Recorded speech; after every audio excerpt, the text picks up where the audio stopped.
Sugeng pepanggihan malih wonten ing piwulangan basa Jawi déning Ibu Dwi Putri Praptiningsih SS biasanipun dipun timbali Bu Putri saking SMA Negeri Setunggal Banguntapan.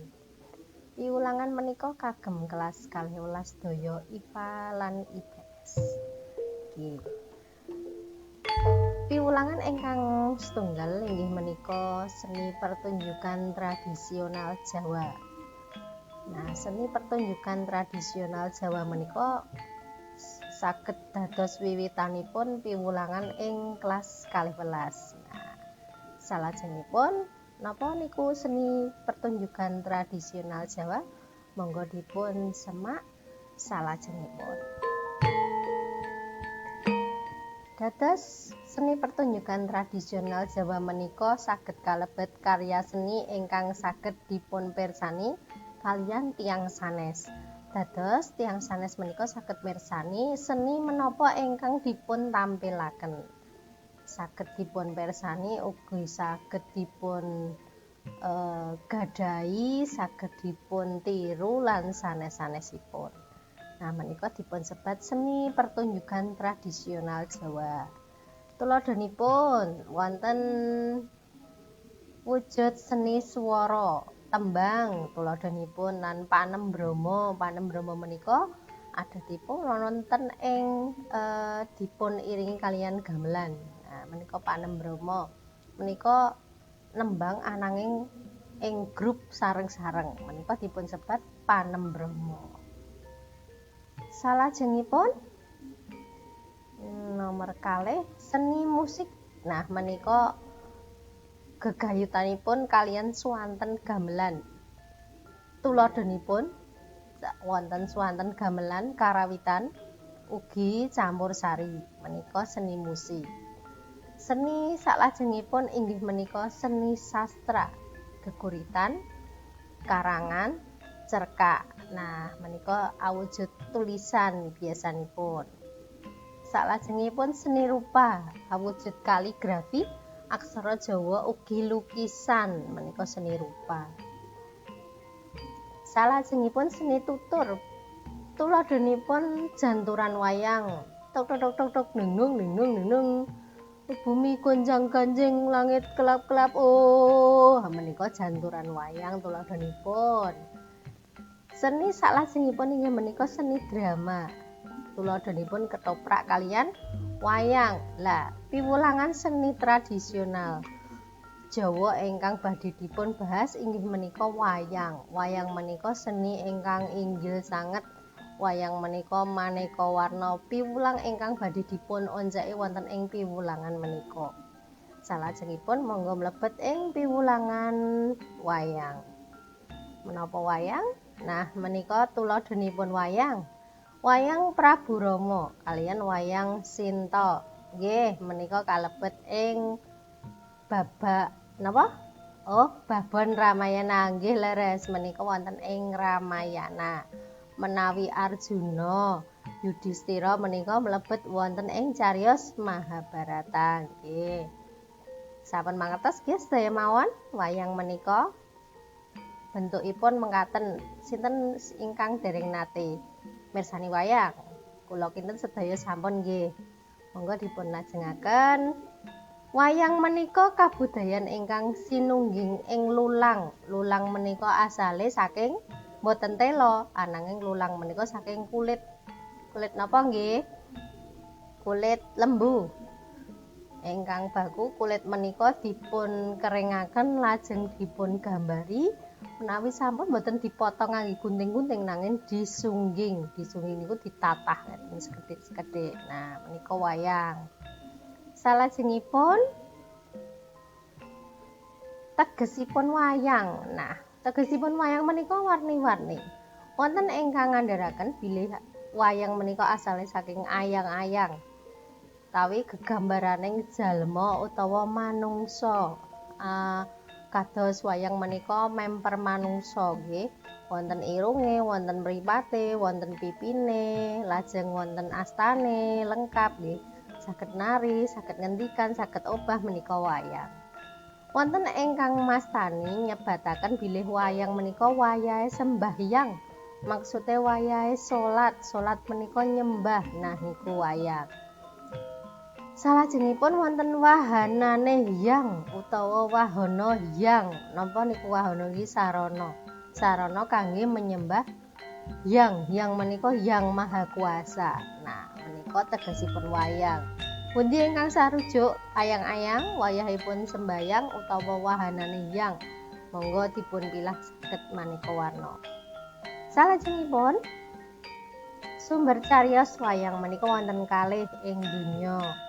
Sumber cariyos nggih saking pundi? India nggih. Saking India menika nyebataken bilih Ramayana, Rama lan Ayana. Asale saking tembung Rama lan Ayana ingkang tegesipun lampahan Rama. Niku Ramayana, Sinta Rama, Sinta dipun culik Dasamuka lajeng wonten Anoman si kethek putih, Anoman obong lah menika wonten lebet ing Ramayana. Salajengipun wonten Mahabharata. Nyariyosaken Pandhawa lan Kurawa. Ingkang nyariyosaken napa to? Rebutan Astina. Astina menika napa? Astina menika kerajaan ingkang aslinipun kagunganipun sinten? Pandhu nggih. Salajengipun Ramayana menika anggitanipun Walmiki. Menawi Mahabharata anggenanipun Abiyasa. Dipun lajengaken nggih. Salajengipun wonten asal usulipun wayang. Wayang menika miturut para ahli sarjana utawi sarjana saking Hindustan, wewayangan menika kanthi dolanan. Nggih, namung dolanan kemawon. Miturut Hindustan, miturut sarjana saking Tiongkok, wewayangan ugi kanthi dolanan. Lah meh sami ta menika? Nggih. Nomor 3 sarjana manca sanesipun amarga sejarah sastra Jawa, tata cara pitados kalian roh arwanipun para leluhur. Miturut sarjana manca, nah wayang menika awujud roh para leluhur ingkang wonten malih ing donya. Nah, kados pundi miturut para siswa? Nomor 1 kalih napa 3? Bingung nggih. Pun lajengaken. Salajengipun wonten cak-cakanipun wayang.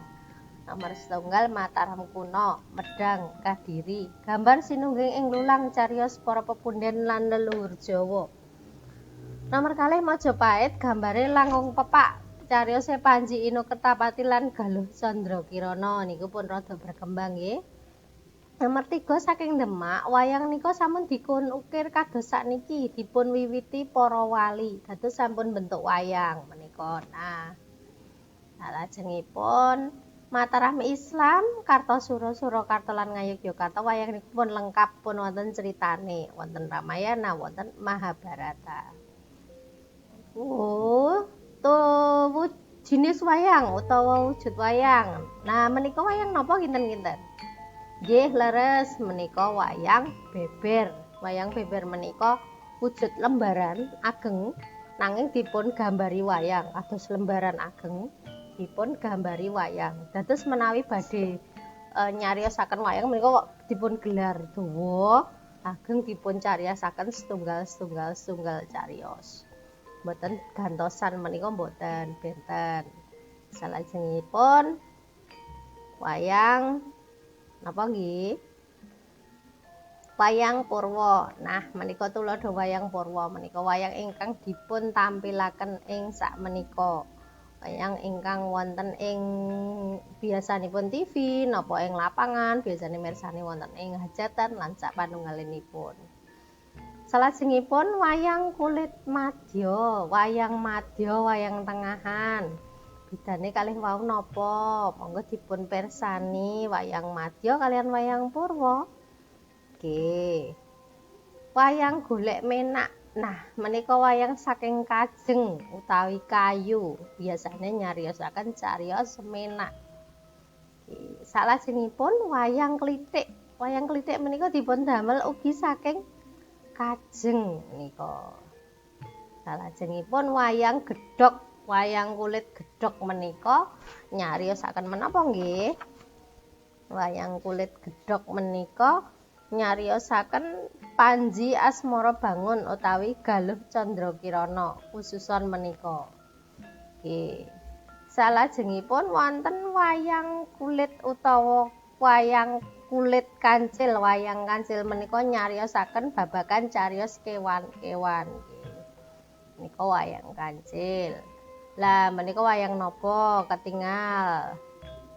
Wayang wong menika 3 dimensi, saged main, saged ngendikan piyambak mboten wonten dalangipun. Menika wayang wong.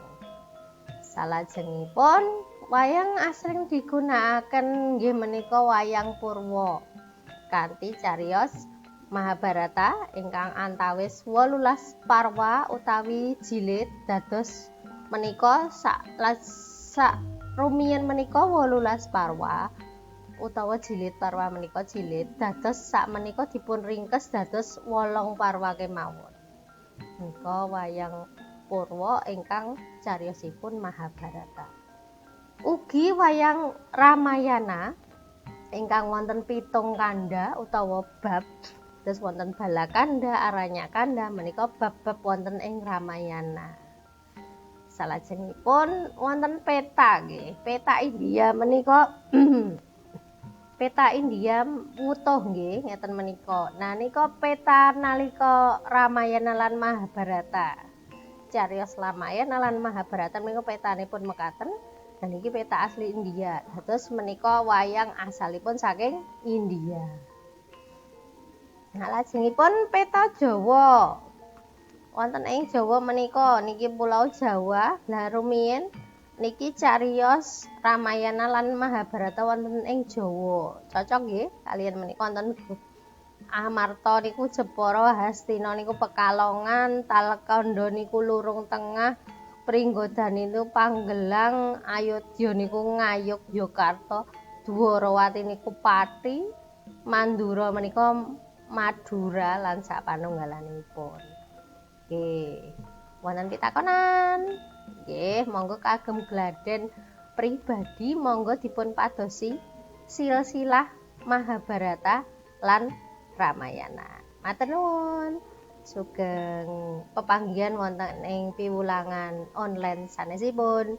Wassalamualaikum warahmatullahi wabarakatuh.